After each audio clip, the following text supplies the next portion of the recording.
E aí, pessoal? Meu nome é Guilherme Marques e hoje iremos falar sobre as eras dos quadrinhos.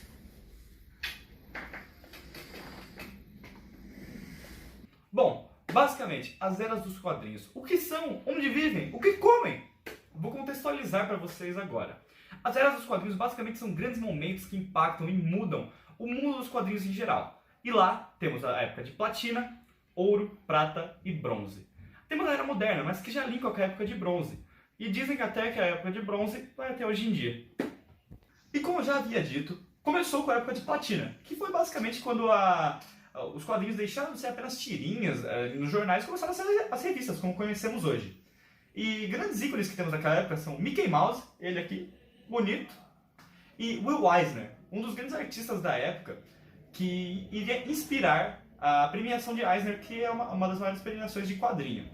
E ele fez personagens como o Spirit, que é um grande herói da década de 40, e livros como Um Pequeno Milagre. E nessa época também ficaram muito populares as histórias de policiais, produzidas por uma editora muito conhecida chamada Detective Comics, que viria a se tornar a DC. E agora, para falar da época de ouro, vem aqui, editor, vamos lá! Eu? Vem falar, vem! Eita! Certo, agora eu assumi o controle desse vídeo aqui e eu gostaria de falar para vocês um pouquinho sobre a época de ouro dos quadrinhos. A época de ouro dos quadrinhos ela foi marcada por grandes inovações como o surgimento de super-heróis grandiosos que conhecemos até hoje, como por exemplo o Homem de Aço, o Superman, e temos também o grande Batman, ambos surgindo entre 1938 e 1939.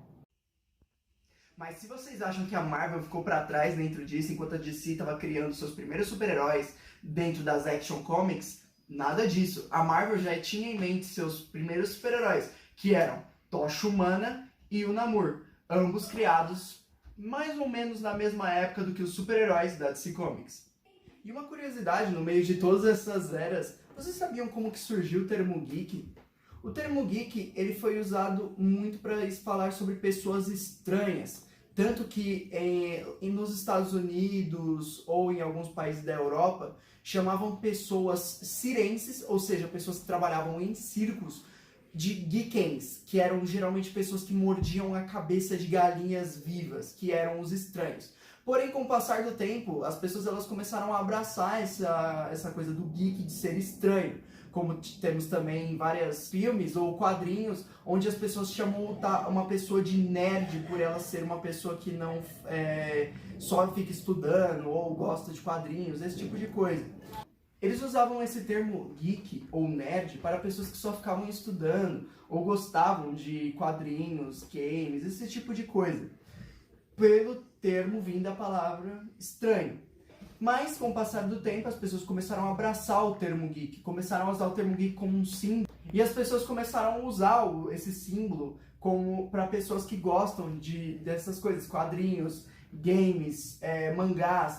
Se tornou um símbolo de força dessas pessoas que gostam desse tipo de coisa. Contextualizando um pouco sobre o que foi a Era de Prata nos quadrinhos, ela foi marcada por uma coisa muito grandiosa.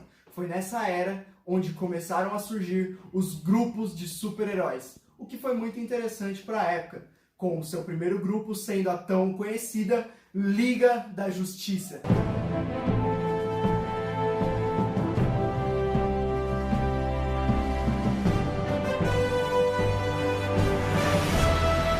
Que marcou a infância de muita gente por aí.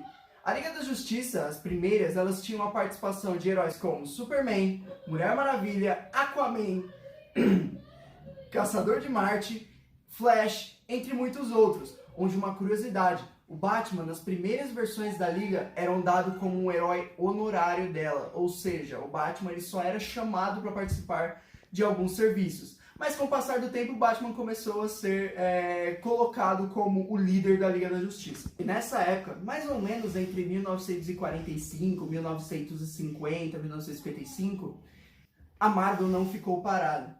A Marvel também queria um grupo de super-heróis à altura do grupo da DC Comics, a Liga da Justiça. Então foi aí que eles pensaram e criaram o Quarteto Fantástico, que foi um dos melhores grupos, superando em vendas até algumas edições da Liga da Justiça em alguns meses. Era uma briga de igual para igual. entre Marvel e DC Comics. Com a vinda de todos esses super-heróis, muitos outros grupos de super-heróis também foram criados, como a tal da Liga da Justiça Sombria, ou Jovens Titãs, ou até do lado da Marvel temos os X-Men e os Vingadores.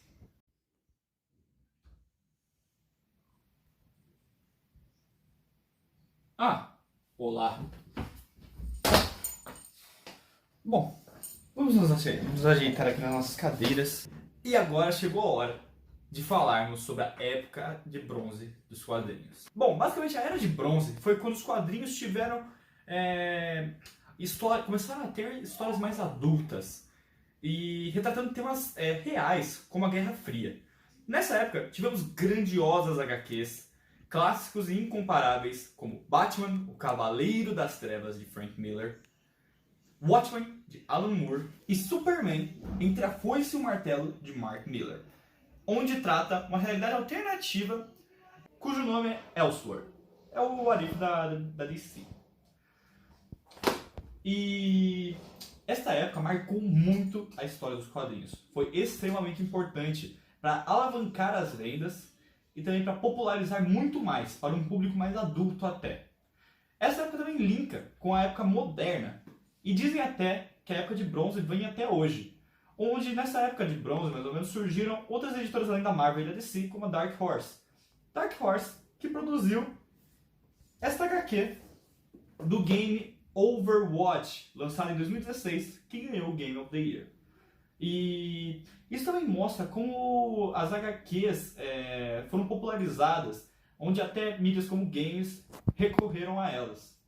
Outras coisas que ocorreram hoje na época moderna são o Rebirth, da DC, e a nova Marvel, onde temos um grande exemplo, novíssimos X-Men, onde também temos os novíssimos Vingadores. Basicamente, esse foi o nosso papo, de fã para fã. Mas agora me diga, que HQ você vai ler?